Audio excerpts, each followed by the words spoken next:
Hello, folks.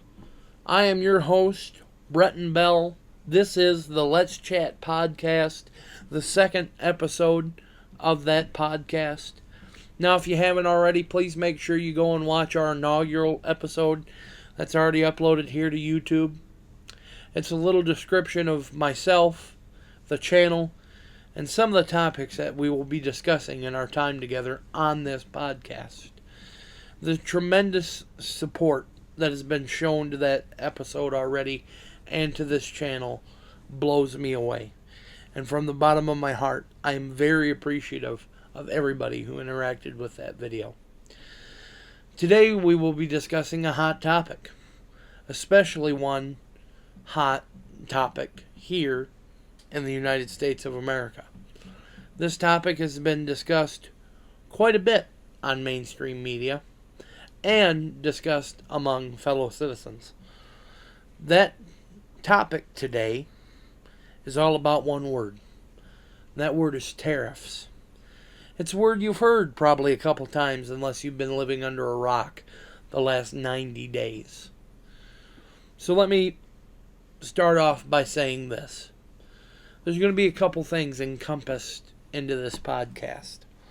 The first thing, and what I'm going to put forward and what I will always put forward, is the truth. The facts. Now, I'm telling you that, and the reason I'm doing the facts first is because my opinion will also be involved in this video. My goal, my hope, is that you will take the facts, and maybe even my 2 cents, and use them to form your own opinion if you have not already. If you have formed your own opinion, 1, I hope it's backed up by facts, but 2, I hope you take the time to go into the comment section, whether you agree with my opinion or not, and share your opinion. And maybe, just maybe, we can all learn to respect each other's opinion that way. It's going to be a hot topic, as I said. As I stated again, it's been discussed quite a bit over the last 90 days. And it's something that affects everybody entirely. I'll be quoting from some different articles and some different pieces of information. And all of the links to those articles and to that information will be linked in the description below. That being because I might not fully quote something. In doing my research, which believe me, I did, I couldn't include everything, or this video would be hours and hours long. And I'm not Joe Rogan. So, let's cut the riffraff and let's get started. President Trump has announced a multitude of tariffs within his first 100 days in office.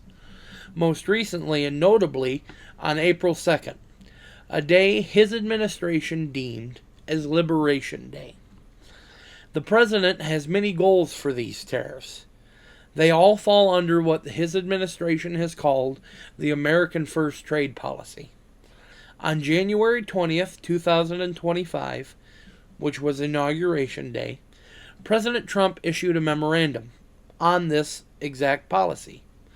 The following is directly quoted from his memorandum. Quote, President Trump plans on establishing a robust and reinvigorated trade policy that promotes investment and productivity, enhances our nation's industrial and technological advantages, defends our economic and national security, and above all, benefits American workers, manufacturers, farmers, ranchers, entrepreneurs, and businesses. It goes on. Through this memorandum, the Secretary of Commerce, in consultation with the Secretary of the Treasury and the United States Trade Representative, shall investigate the cause of our country's large and persistent annual trade deficits in goods, as well as the economic and national security implications and risks resulting from such deficits, and recommend appropriate measures such as global supplemental tariffs or other policies to remedy such deficits. The Secretary of Treasury, in consultation with the Secretary of Commerce and the Secretary of Homeland Security, shall investigate the feasibility of establishing and recommend the best methods for designing, building, and implementing an External Revenue Service, ERS, to collect tariffs, duties, and other foreign trade-related revenues. End quote. Folks, this is not the complete memorandum, and I will link the Whitehouse.gov page that I got the memorandum from in the description below. What this memorandum lays out is a plan for enforcing the cause and effect of fixing this country's trade deficit. That trade deficit totaled $918.4 billion in 2024. The Trump administration has voiced the desire to replace the IRS, the Internal Revenue Service, with the ERS, the External Revenue Service, and to do away with the federal income tax. Though some economists, I believe is how you would say that, have spoken against some of his administration's plans, the most vocal opponents have been the Democratic Party and mainstream media. That's who we hear the most from. So here are a few facts that I gathered for your enjoyment. A 2024 study shows President Trump's tariffs during his first term, quote, strengthened the U.S. economy and, quote, led to significant reshoring, especially in the steel manufacturing industry. It is proven that tariffs create incentives for Americans to buy American. So when we tax something, tariff, something coming in from another country like China, it makes that product more expensive. Especially if we make that same product here in this country. Therefore, it will drive the American to buy American. President Trump's first-term tariffs led to thousands of jobs gained and wage increases. The UAW, United Auto Workers, praised President Trump's tariffs, as did many CEOs of car manufacturing companies. Now here's a little tidbit that I found that most people probably would not know. This country has not always had an income tax. As a matter of fact, starting in 1776, when this country was founded, our country used tariffs to raise federal revenue. They used other things, but tariffs were the main source of income for our federal government. It wasn't until 1862, during the American Civil War, that a temporary income tax was implemented to help raise money for the war effort. After the war ended in 1865, the tax was removed and wasn't put back in place until the 16th Amendment was ratified into the Constitution in 1913. That is what gave us our income tax we have today. I also found it interesting, and found it maybe people wouldn't know. Our income tax in America ranges anywhere from 10% to 37%, depending on how much income you make. They say it costs roughly about $200,000, depending on which state you live in, to take care of a family household. If you made that $200,000 income, your income tax rate would be 35%. And again, I will link all the information to this in the description below. Now that we're through the facts, I'm going to put in some of my personal opinion. First of all, let's take the last fact we talked about. The income tax rate in this country is between 10 and 37%. To be able to afford a family and to be able to take care of that family household, you have to make about $200,000. Once again, depending on which state you live in. So therefore, your income tax rate would be 35%. That means the government, before they take out property taxes, taxes on groceries, state taxes, whatever they may be, the government is already taking 35%, over a third, of what you work for. To me, that's ridiculous. Especially when you consider the fact that we give our federal government all this money, and they take our money, and mostly, until President Trump came along, and other conservatives, they take that money and give trillions of our dollars away to foreign countries. Meanwhile, people like you and me are living on scraps back at home. I'm a big fan of the Department of Government Efficiency. Huge fan of it. I also voted for Donald Trump, and would 100 times over if I could. That being said, I don't agree with everything the man does. As I stated in the first video, the only people who agree with each other 100% of the time are people in cults. I'm not in a cult, despite what the left may have you believe. But it is finally time, again in my opinion, to start doing what President Trump has said time and time again. We must put America first. We sent billions of dollars to the Middle East for DEI programs. Meanwhile, we have people who went over and fought for this country, had limbs blown off, watched their friends die, and they come back here and they live homeless on the street. And yet we're sending billions of dollars, trillions of dollars even, to foreign countries. Another reason I support these tariffs. $918.4 billion in trade deficit. I believe the tariff that Vietnam had on us was 90% or something like that. China was in the 30s. Canada was some astronomical number. Meanwhile, Canada doesn't even defend themselves. We do that. And yet we're still paying them this exorbitant amount of money to buy their goods. I don't know about you folks, but to me that's ridiculous.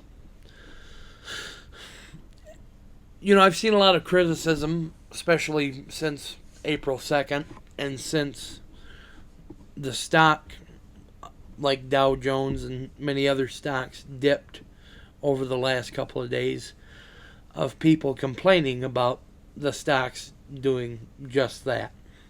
Let me preface this. President Trump warned that in the beginning, these tariffs might hurt a little bit. The tariffs he did in his first administration did the exact same thing. It wasn't until about mid-2018 to early 2019 that we really saw the fruition of his tariffs in his first term. But let's talk about this stock dip. The one that has, once again, Democratic politicians and mainstream media people panicking. I want you to do me a favor. I can't show you how to do it because I'm filming with my phone. But if you have an iPhone, and it might even be on Android, and you go to the stock app that's built into your phone, do me a favor and click on the Dow Jones stock. And then on the little bar graph where it shows the rises and dips in the stock, click on the 5-year marker. And look over the last 5 years, or even to the last 10 years, so it shows President Trump's first term. Notice how there's a lot of dips between 2021 and 2024 during the Biden administration. On September 19th, 2022, Dow Jones dropped to 29,000, right around there. I bet you there wasn't, from what I can remember anyways, and from the research I did, there was no panicking from the mainstream media. No, when our economy dipped in early 2020 because of COVID hitting our country, President Trump built the economy back. As a matter of fact, he did such a good job. We were almost above post-COVID numbers just a few months after that major pandemic. So remember that. And please take a look at that graph and look at all the dips. Do you remember them panicking? Let me give you a little hint here too. When President Trump was elected for the second time, Dow Jones skyrocketed. If you look at January 20th of this year, Dow Jones was at an all-time high. Let me give you another little factoid. Remember these percentages for me, would you? The top 10%, so the very top 10% financially in this country, own 88% of the stock market. The 40% below that top 10%, so I guess you could call them the top 40%, own 12% of the stock market. Now I'll admit, maybe math wasn't my best, but 88 and 12 make 100. So you're saying, well, what does the bottom 50% own? The bottom 50% owns debt. So this dip in the stock market that everybody's worried and complaining about, a majority of those people that are worried and complaining, that are regular people like you and me, that aren't politicians in Washington, D.C., don't even own stock. They have nothing to be worried about. Once again, he warned you. He said it's not going to be easy in the beginning, but if you trust me, it'll be a lot better. And that's my next thing that I want to say. Quite frankly, in a year, maybe a little bit longer, maybe not even that long, the same people that are bashing President Trump's policies right now will either be silent or they'll be singing his praises when this country has more jobs and more money than we have in decades. I did a little looking into inflation because tariffs do affect that. Average year-over-year inflation for President Trump's first term was 2.46%. The average year-over-year inflation for President Biden, 5%. That is double what President Trump did. Now, it's not the highest. I heard a lot of people who were conservative saying that President Biden was the worst president this country's ever seen. I don't believe that. I don't even believe he was the worst president we've had in the last 100 years. I think that title goes to Jimmy Carter, because I know what you're thinking. He was only president for 4 years. Yes, well, during those 4 years, his average year-over-year inflation was 9.1%. So I'll give it to Joe. He wasn't as bad as Jimmy Carter, but he wasn't better than Trump. Now, truthfully, I hate comparing presidents. Times are different. Circumstances are different. Things change in the economy especially. But if we really want to argue, we really want to put dollars to donuts, or dollars to eggs, if you want to say, President Trump's first term is his track record. Forget the fact that the man's a billionaire businessman. His track record is shown in his first 4 years. He's done it before. He will do it again. Now again, you may not like the man. I can't help that. But I would hope that somewhere in this country's soul, its people would still be able to sit back and say, let's see what happens. Now I get it. Prices are high. Egg prices are high. Meat's expensive. People can't afford to feed their families. But what I want you to see, and what I will always point out, is the narrative. Because prices were high 6 months ago. Prices were high a year ago. And the mainstream media was nowhere to be found. Our politicians and our friends on the left were nowhere to be found. They kept on saying, it'll get better. It'll get better. Meanwhile, they were implementing laws and bills to make it worse. They were sending billions and billions and billions of dollars to foreign countries, while once again, we were at home eating scraps. I'm not a spokesman for the Trump campaign. Matter of fact, I wish I was. Donald Trump, if you're listening, which I highly doubt. But if you are, please, reach out. I don't claim to know everything. But I have common sense. I can look at the facts. I can take the time to research. And you can too. I guess the biggest thing for me is don't believe everything you hear on the evening news.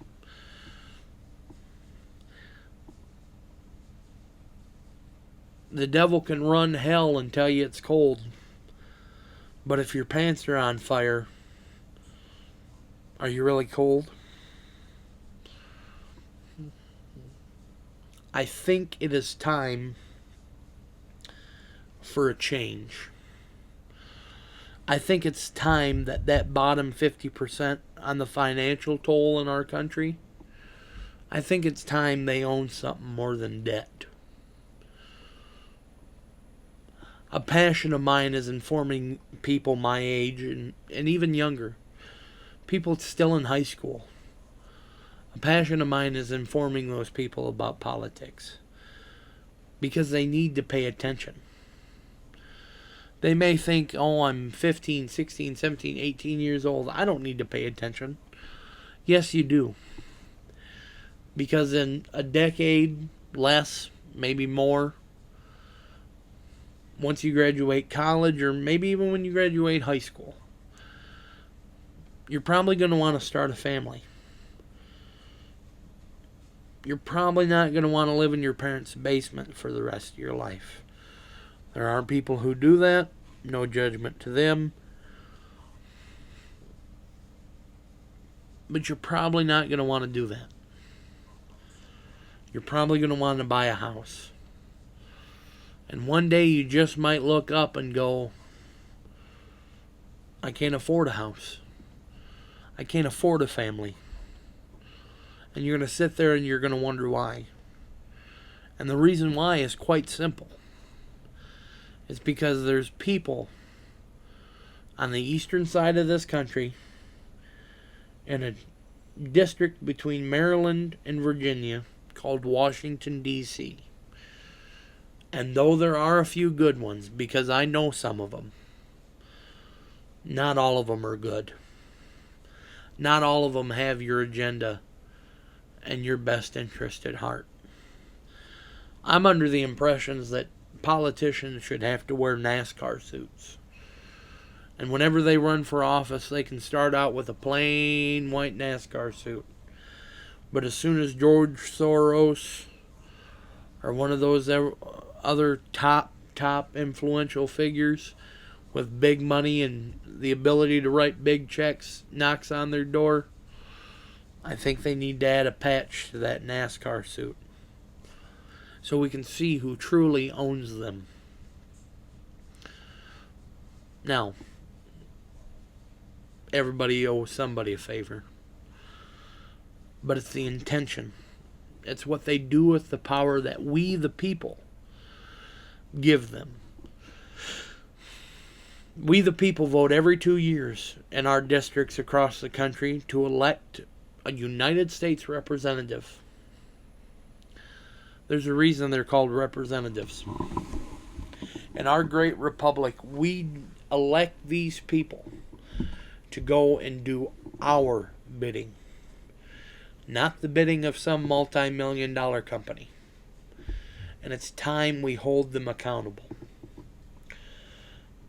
I'm under the impression that if our founding fathers were alive today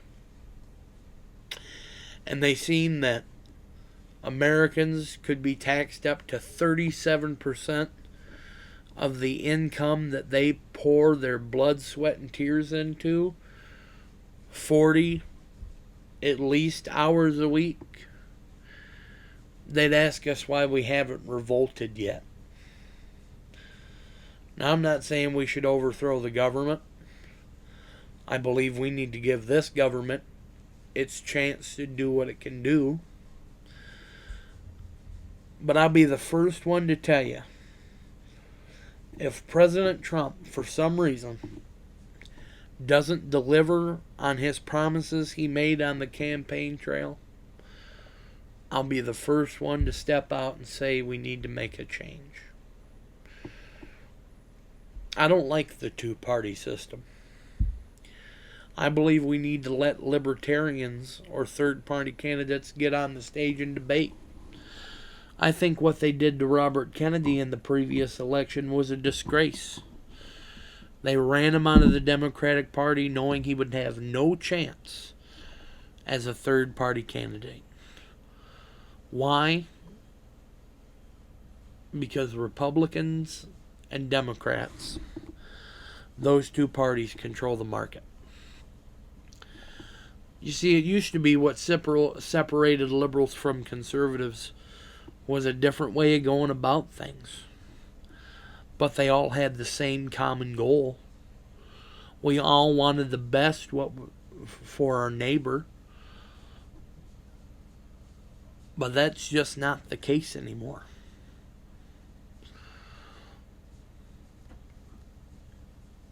I have friends who are liberal. I have friends who are conservative. And I talk to my friends who are conservative. And if they're cordial enough, I'll talk to my friends who are liberal. But these tariffs deserve their day. They deserve to have the chance. President Trump deserves to have the chance to show what he can do. Over half the country supported it as an idea during a campaign.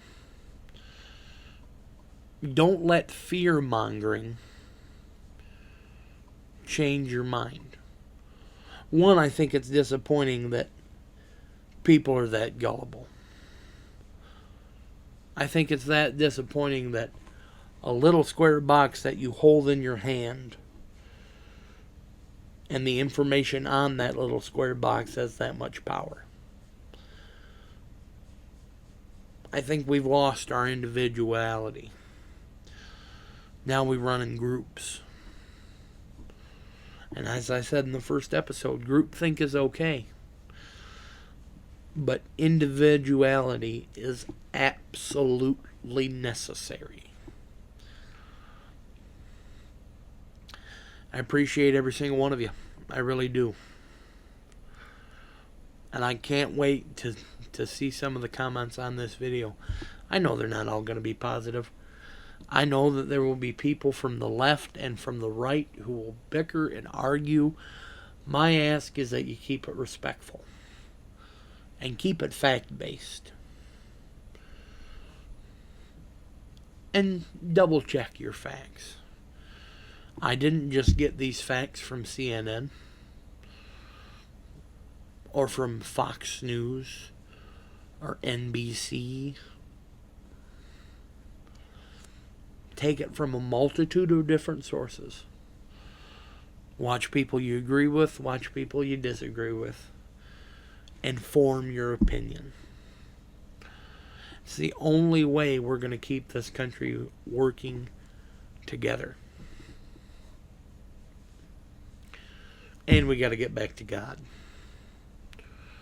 Two biggest things missing, in my opinion, again, are common sense and God. God being number one, and common sense a close second. Think for yourself. Do your own research. Work as hard as you can to get by. Once again, I know it's not easy. But I am 100% behind these tariffs. And I absolutely believe, given time, they're going to do wonders for our great republic. I hope President Trump, I pray for President Trump every day. I prayed for President Biden. I pray that our country thrives and doesn't grow apart. Matter of fact, I don't think we can grow much farther apart. I pray that our country grows together, unifies behind the one common principle. We are Americans. If you pay attention, folks, the tariffs are already working. One by one, countries are falling in line because they realize we're not going to let you push us around anymore. It's time America gets back to being what it used to be. A superpower. A renowned and respected country. I believe America can be the light in this dark and dim world. Because nowhere else on earth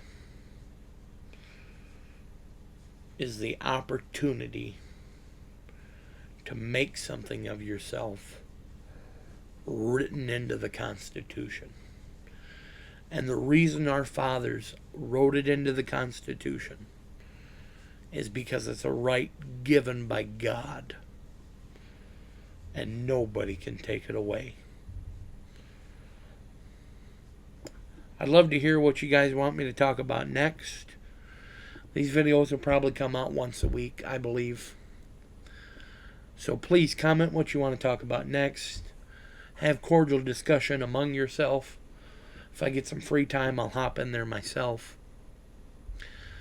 I've had a couple great friends of mine, Peyton Serrata, and a friend of mine, Juliet, who's going to be doing my editing. Peyton made the banner for my YouTube channel. So big thanks to them. God bless you. May He keep you and protect you and your family. If you're struggling in any way, mentally, physically, financially, I pray that He gives you reprieve. But most of all, I pray that you put your faith in Him. God bless. And goodbye.